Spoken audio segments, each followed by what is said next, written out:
여러분 반갑습니다. 가림막 인터뷰 그때의 나에게. 오늘은 공대 신입생 2호학번 후배님과 졸업생 16학번 선배님을 모시고 다양한 이야기를 나눠볼 텐데요. 두 분은 사이에 가림막을 두고 서로를 보지 못한 채 목소리로만 대화를 나누게 됩니다. 안녕하세요. 저는 2호학번 전기전자공학부에 재학 중인 김민성이라고 합니다. 저는 학교에서 동아리로 댄스 동아리를 하고 있습니다. 추가적으로 교육봉사 동아리 아해누리에 참여하고 있습니다.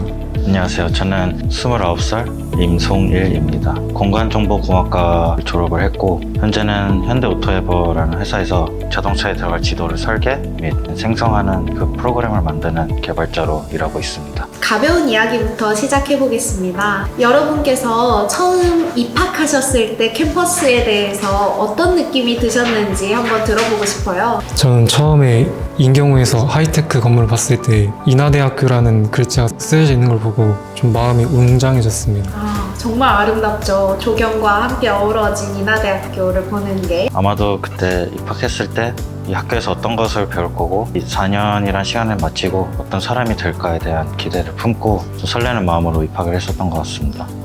설렘과 기대와 웅장함, 다양한 감정들이 녹아있는 캠퍼스인데 이제 선배님께서 신입생 시절에 가장 유명했던 식당이 어떤 것이 있을까요? 제가 다닐 때는 당간에라는 삼겹살집이랑 그리고 해머, 핸접 이런 술집과 가성비가 좋았던 가메이, 공중보쌈 정도가 기억이 납니다. 방금 말씀해주신 식당들이 어느 곳인지 알고 계시나요? 네, 그 궁중보쌈은 가서 먹어본 적이 있습니다.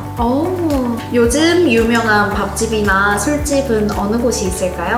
일반 음식점으로는 온뚝이 있고요. 술집으로는 아미고가 떠오릅니다. 서로 근황을 나누면서 축제에 대한 경험과 축제에 대한 기대감을 한번 나눠보도록 할게요. 1분기가 끝나가는 시점에서 저 회사가 1분기를 위해 세웠던 목표들을 어느 정도 달성했는지 평가하는 기간이라 엄청나게 바쁘고요. 그리고 사실 요즘 제가 테니스라는 운동에 푹 빠져가지고 그것도 이제 열심히 하고 있어서 하루가 업무와 테니스로 이렇게 꽉 차게 생활하고 있습니다. 그리고 제가 기억나는 축제는 그때는 한창 학교에서 빼곡할 정도로 이제 주점들이 열려가지고 술을 먹으면서 놀았던 기억이 있었는데 그게 많이 바뀌었다고 들었어요. 코로나도 겹치고 뭐 이런저런 사건에 의해서 많이 바뀌었다고 들었는데 이게 바뀐 이후로는 제가 축제 경험을 제대로 안 해봐가지고 마지막 기억은 되게 즐겁게 놀았던 기억밖에 없습니다. 업무와 테니스로 가득한 일상에 대해서 말씀해 주시고 축제에 대해서 경험을 말씀해 주셨는데 우리 후배님은 어떤 일상을 보내고 계신가요? 저는 중간고사가 끝난 만큼 고등학교 때 열심히 공부하던 것처럼 지금 열심히 놀고 있는데요. 축제 때 무대가 있는 만큼 무대 연습 준비를 해야 되기 때문에 무대 준비로서도 좀 바쁜 일상을 살고 있습니다. 축제에 무대를 서시나 봐요. 어떤 무대에 서시나요? 첫날 무대로 아이돌 춤을 춥니다. 축제가 더욱 기대되시겠어요. 그러면 매일같이 모여서 연습을 하고 계시겠네요. 주 2회 정도 단체 연습을 하고 그리고 개별 연습을 따로 합니다. 답변해 주셔서 감사합니다. 선배님께서는 현재 직무를 선택하신 이유와 전공과의 연관성을 한번 여쭤봐도 될까요?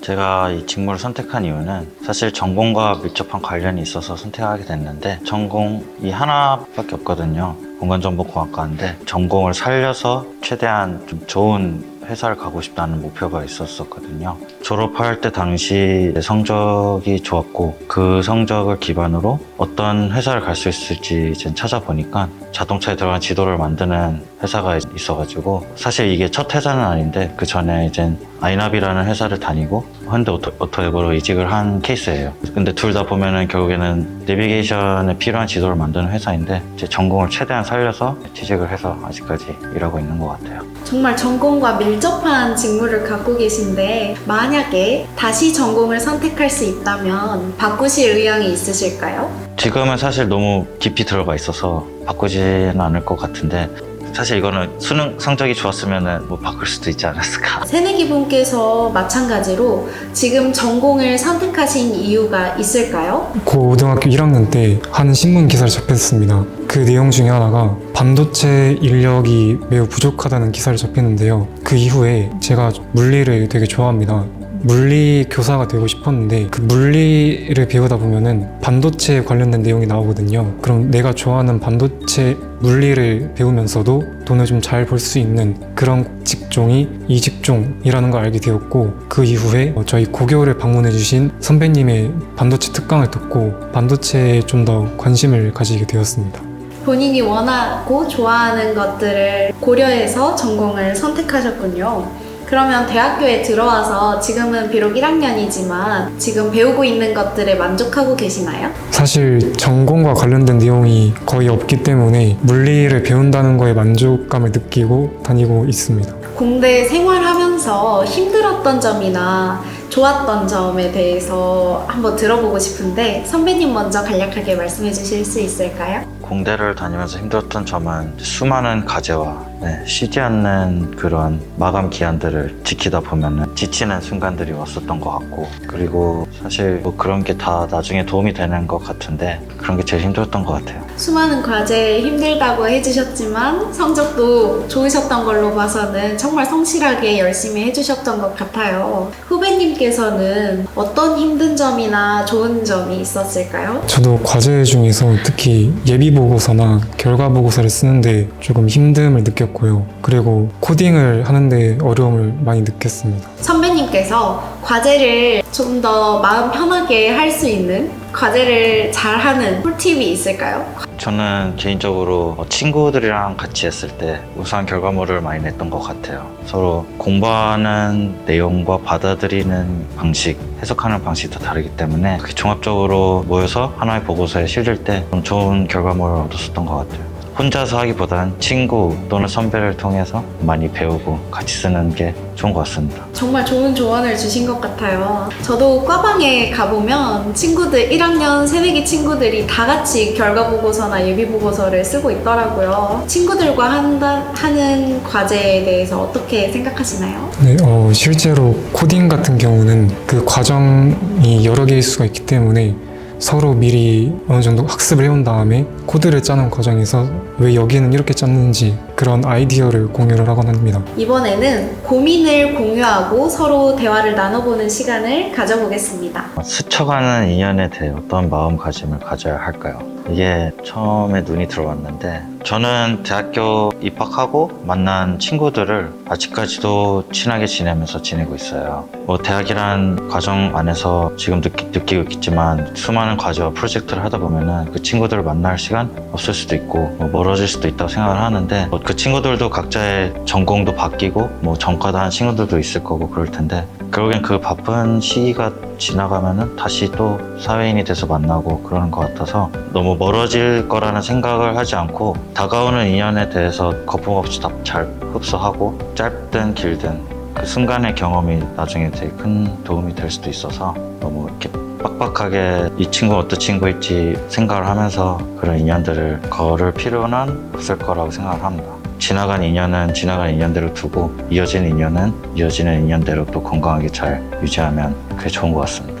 이제 지금 막 신입생이시라서 들어오는 인연이 많으실 것 같은데 선배님 말씀처럼 열린 마음으로 대학 인연을 쌓아가보자 라는 마음을 가지면 좋을 것 같습니다. 이타심은 독이 될까요? 라는 질문을 해주셨는데, 이런 게 저는 착한 마음으로 다가가는데 그걸 이용하는 사람들도 있을 거고, 또는 그거를 깊게 담아두고 정말 좋은 인연이 될 수 있는 사람들도 있을 거고, 안 좋은 사람들이 왔어도 이타심을 가지고 사람들을 도와주는 게 좋을 거라고 생각을 해요. 그게 결국에는 저도 이제 뭐 친구들이랑 많이 도와주고 서로 도와준 사람들도 많고, 내가 많이 도와주고 뭐 돌아온 게 없는 친구들도 있었는데 결국에는 서로 시너지가 좋은 친구들이 남게 되더라고요. 근데 그런 거는 시간이 지날수록 더 좋은 시너지를 내기 때문에 이런 독이 돼서 돌아온 배려들은 대학교 내에 빨리빨리 끝내는 게 좋은 것 같아요. 이게 사회에 나가서 만나는 것보다 빠르게 만나서 내가 해줄 수 있는 선을 조금 기준? 그런 거를 매기면서 그 기준을 찾는 것도 되게 중요한 것 같고, 정말 좋은 말씀 해주셨는데 선한 마음을 유지하되 본인 것을 포기하면서까지 도움을 주지는 말라고 해주신 것 같아요. 성실함과 효율성의 딜레마, 굉장히 좋은 질문인 것 같은데, 월급 루팡이 더 편할까요? 아니면 성실하게 일해서 성실하게 일하는 게 나를 위한 편하고 길까요? 이제 회사를 가다 보면은 제일 고민이 되는 순간들이, 나랑 같은 월급을 받고 있는 뭐 다른 팀에 있는 인원이 보면은 엄청 편하게 회사를 다니고 9to5 편하게 딱 지키고, 근데 저는 이제 막 야근을 하고 주말에도 일하고 이런 거 보면은 이제 이 회사를 더 계속 다니는 게 맞을까? 나도 저 사람처럼 살고 싶은데 라는 고민들이 오는 순간들이 있을 수도 있다고 봐요. 뭐 이거는 뭐 환경마다 다 다르겠지만, 그런 월급 루팡, 흔히 말하는 월급 루팡에 대해 부러워할 필요가 없다고 생각해요. 그 부서가 바쁜 데는 바쁜 이유가 있어요. 그 회사에 대한 기여도가 되게 높은 부서라고 생각을 하거든요. 그런 데서 성장하고 잘하고 뭐 자리를 잡게 되면은 결국에는 편하게 다녔던 사람과 10년 뒤, 20년 뒤에는 성장 차이가 어마무시하게 많이 날 거라고 생각을 해요. 그런 사람들은 부러워할 필요 없고, 내 위치에서 내가 바쁘고 힘들더라도 그거를 참고 소화해서 이제 미래를 보면서 더 큰 인재가 되는 게 좋을 것 같다고 생각을 해요. 저도 고등학교 때 성실하게 살았었는데요. 그러니까 고3 때쯤 되면은 저를 필요로 해주는 사람들이 되게 많아진 것이고, 저도 어떻게 보면 성실하게 사는 게 가장 베스트라고 생각합니다. 생각해 놓으신 답변과 선배님께서 주신 조언이 일치하는 워라밸과 낭만 관리, 이거를 한번 답변을 해볼게요. 이게 이제 보통 고민이, 방금 전에 한 질문에 대한 답변을 하면서, 그러면 성실하게 산다는 것은 열심히 일을 하고 열심히 공부하고 그럼 언제 쉬냐 라는 이제 고민을 하시는 것 같은데, 워라밸이라는 단어가 워크 앤 라이프의 밸런스잖아요. 제가 현재 살고 있는 삶은 제가 하는 일이 너무 좋아서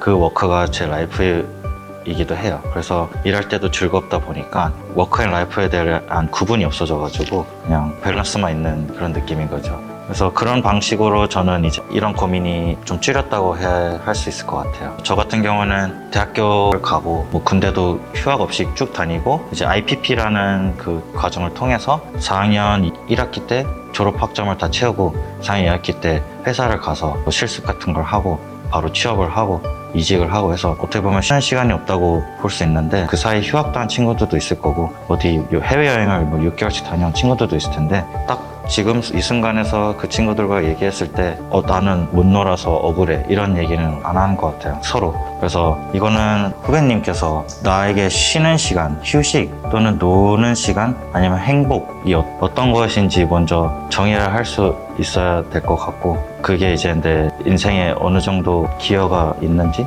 찾을 수 있는지를 잘 찾아서 대학생활 또는 회사생활 이어가시면 될 것 같아요. 정말 좋은 말씀을 해주셨는데, 선배님께서는 워크와 라이프가 지금 함께 합쳐져 있는 가장 이상적인 밸런스에 있는 삶을 살고 계신다고 해주셨어요. 공부와 과제를 하면서 친구들과의 인연도 이어갈 수 있는 방법을 참 고민해 보셔야 될 것 같아요. 혹시 후배님께서는 푹 쉰다, 논다 이렇게 말할 때 어떤 것들을 보통 하시나요? 저는 시내에 나가서 쇼핑을 하거나 아니면 음식점에, 평소 가고 싶었던 음식점에 가서 맛있는 걸 먹곤 합니다. 코딩과 관련된 학습법이 궁금하다고 해주셨는데, 선배님께서 한번 답변 부탁드립니다. 이거를 제가 계속 미뤘던 이유가, 코딩이라는 게 이제는 너무 광범위한 주제여가지고 지금 말한 거는 도움이 안 될 수도 있어요.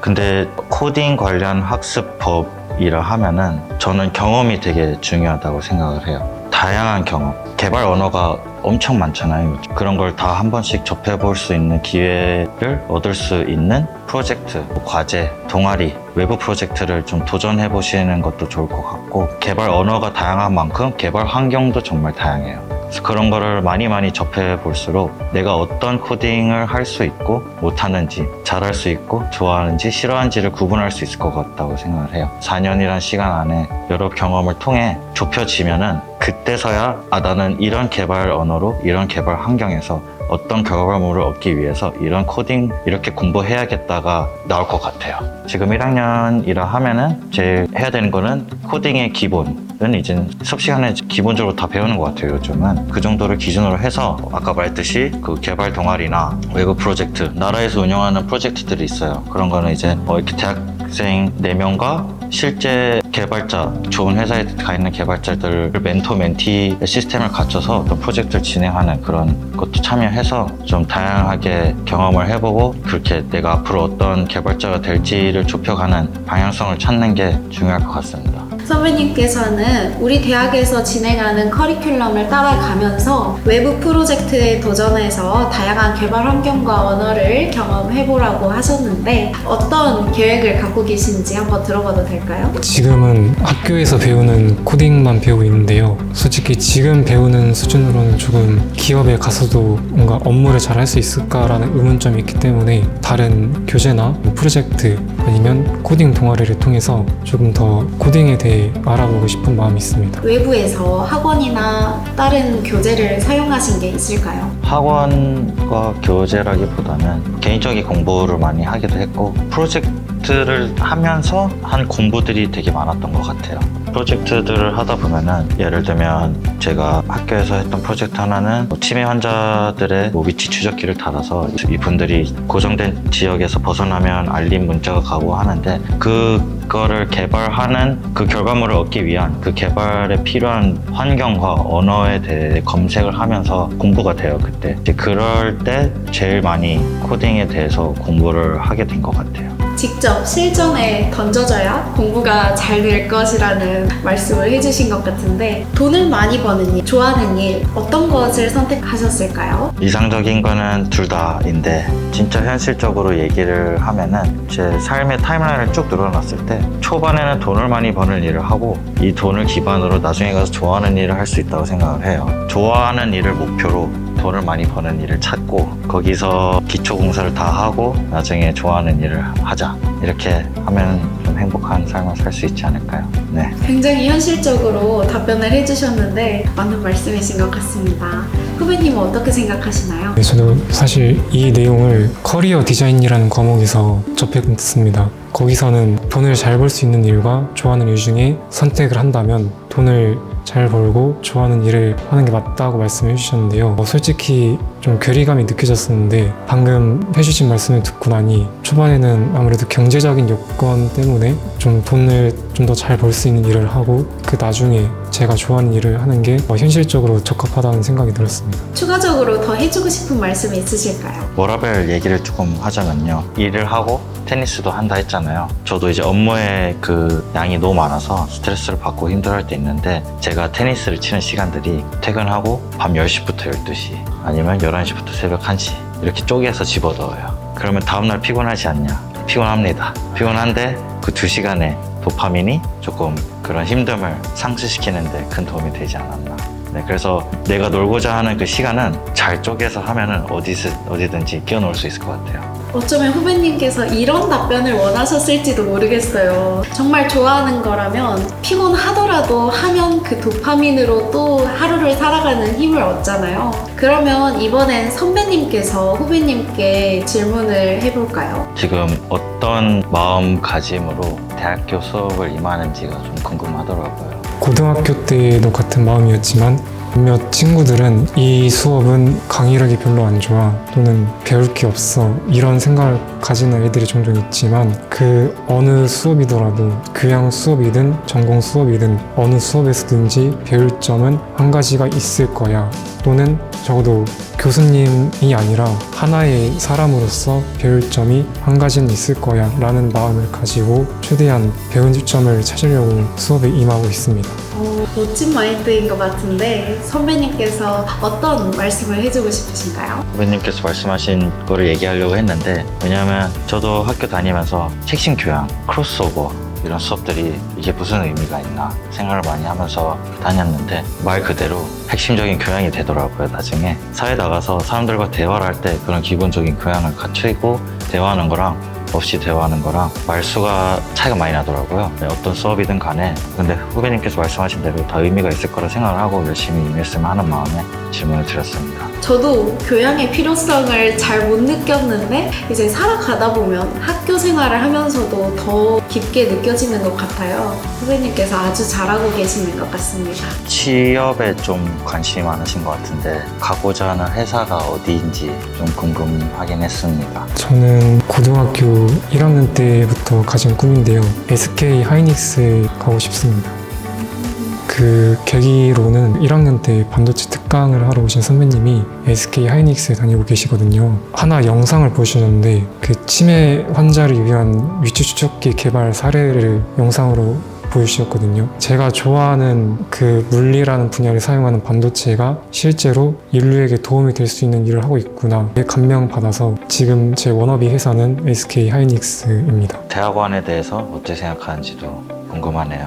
대학원에 가면은 제가 취직을 할 수 있는 가능성이라든가 아니면 연봉이 좀 달라질 수 있긴 하겠지만 제가 어떤 연구를 한다기보다는 어떤 조직에서 그 업무를 보좌하는 역할에 조금 더 적합하다 생각이 들어서 대학원까지는 아직은 생각을 가지고 있지 않습니다만 그 기업을 다니면서 2년 안에 석박사를 딸 수 있는 연계 과정이 있다고 들었습니다. 그래서 만약에 기회가 된다면 같이 해볼 생각이 있습니다. 아직 신입생이신데 정말 다양한 정보를 갖고 계신 것 같아요. 후배님께서 본인의 성과로 결과로 사람의 실제 도움이 됐다는 그런 게 좋다고 하셨는데 그런 거는 사실은 박사가 되고 나서 그 박사가 연구를 함으로써 나타내는 결과들로 인해 이제 인류의 도움을 받는 경우가 큰 것 같아요.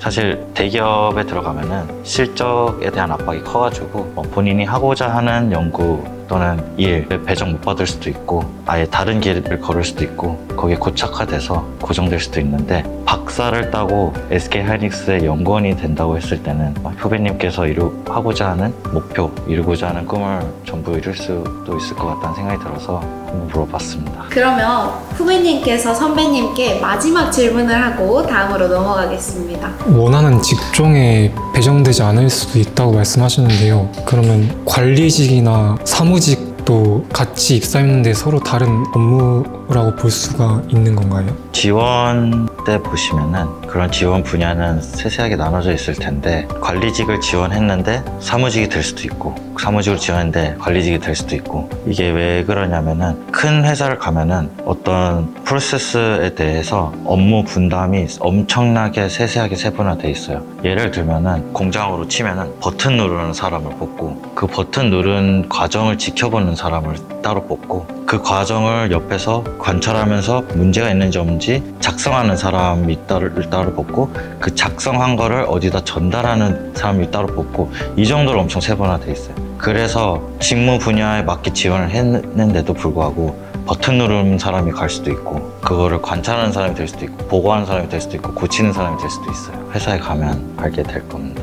너무 적절한 예시를 들어주셔가지고 이해가 잘 되셨을까요? 네, 한 번에 됐습니다. 이제 마지막 질문을 드리겠습니다. 선배님, 과거 새내기 시절의 본인에게 딱 한 문장만 전송할 수 있다면 후배님, 미래의 졸업을 앞둔 자신에게 딱 한 문장만 보낼 수 있다면 어떤 말을 해주고 싶으신가요? 복전을 꼭 했으면 좋겠네요. 네, 전 개인적으로 컴퓨터공학과 복전을 안 한 게 엄청 후회가 되거든요. 그래서 꼭 컴공과 복전을 해라 2학년 때. 후배님께서는 딱 한마디를 미래의 나에게 해준다면? 그때 최선을 다한 거에 후회를 갖지 마라 라고 하고 싶습니다. 이제 그 말씀은 앞으로 모든 일에 최선을 다하겠다는 포부도 담고 있는 것 같은데요. 이제 가림막을 열겠습니다. 하나, 둘, 셋, 짠!